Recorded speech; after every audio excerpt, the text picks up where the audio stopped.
প্রয়োজনে ছেলে একটা দেশের জন্য দিছি, প্রয়োজনে আর একটা রেডি আছে।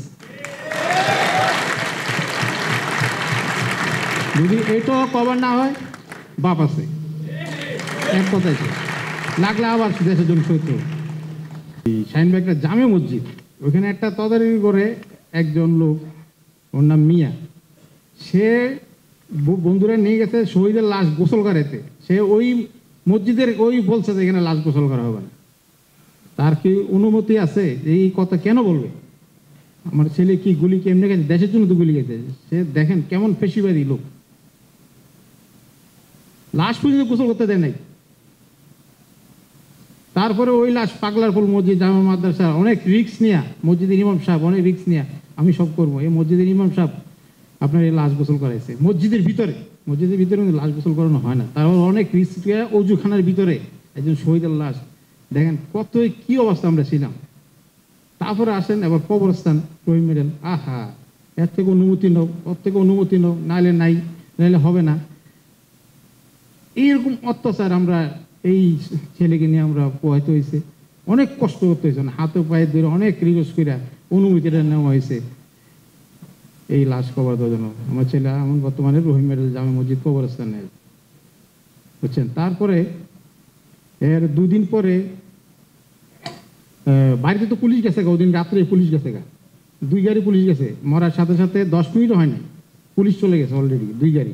ওইখান থেকে ফোন দিছি আমরা, আপনার বাড়ি থেকে ফোন দিছি, আপনার ছেলের লাশ কই? আমি কি বলেন, আমার ছেলের লাশ তো আমি ঢাকায় মতো বাসাই বাড়িতে নেই। আপনি খবর পেলেন, আপনি কোথায় বলতেছেন? আমি কি আপনার বাড়ি থেকে মুখ বলতেছি? দেখেন কি একটা মারাত্মক অবস্থা ওদিন ছিলাম আমরা। তারপরে আমরা তো আমরা ভয়ে 2 দিন পর আমরা বাড়িতে চলে গেছি, অনেক কষ্ট করে। আমার বড় ছেলে কিন্তু টোকাইতেছে, এর বলে একজন ভাই আছে, সে কই? এই বড় ভাইয়ের ফ্রেন্ড অনেক লোক কিন্তু ধরে নিয়ে গেছে এলাকা থেকে, বল ওরা কোথায় গেছে, ওর ভাই তো ওরা বল। যার কোনো মানে কি বলবো আর বলেন। তখন এই ইউনিভার্সাল হাসপাতালে লাশ, মৃত্যুর পরে লাশ ইউনিভার্সাল হাসপাতালে ফ্রেন্ডরা অনেক কষ্ট করে হাতে পায়ে ধরে, আমার ছেলে কিন্তু 6-7 মিনিট পড়েছিল, ছবিটা আছে, কোনো মানুষ ছিল না, মানুষ ছিল দূরে, 6-7 মিনিট লাশটা পড়েছিল, আনতে দিবে না, পুলিশ নিয়ে যাবে।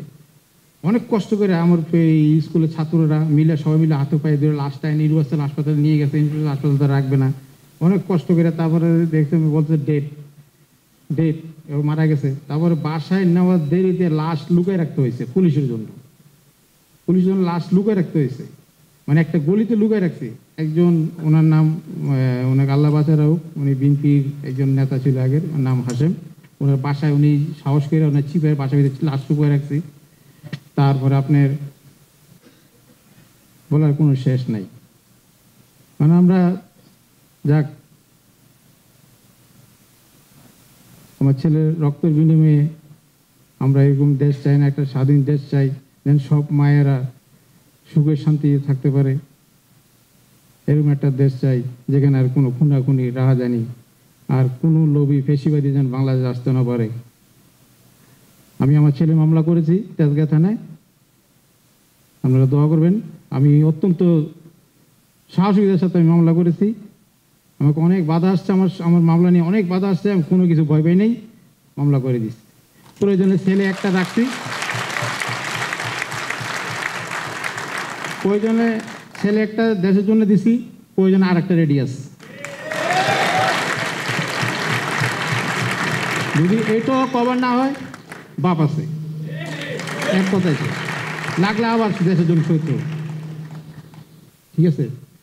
তো আমি কিন্তু 18 তারিখ আমি নিজে নামি আপনার ছাত্রদের সাথে, আপনার এই ব্যারিকেড ইউনিভার্সিটির ছাত্ররা তখন দুপুরে 11-12টার সময় নামছিল, শাইন কলেজ, সিভিল ডিভিশন, আর একটা কলেজ, 3 জন ছাত্ররা, ছোটোগুলো কভার করতে পারতেছে না। তো বড়গুলো আসছে 1:15-2টার সময়।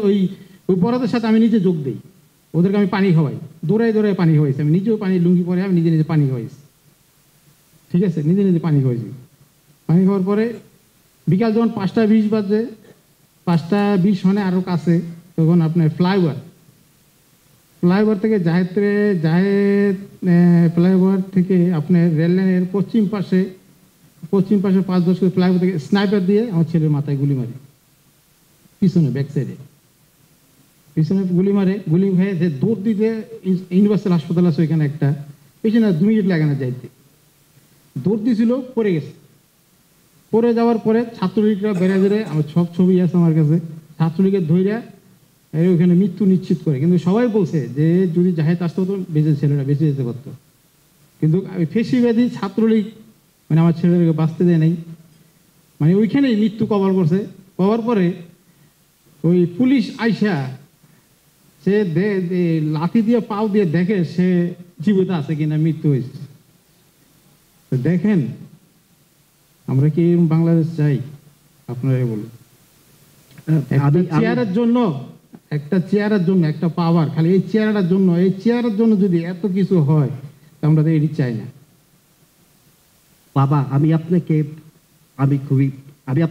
একটা ছোট্ট প্রশ্ন করতে চাই। আমি শুনেছি যে আপনার সন্তানকে দাফনের সময় অনেক অনেক অনেক মৃত্যু- শুনেন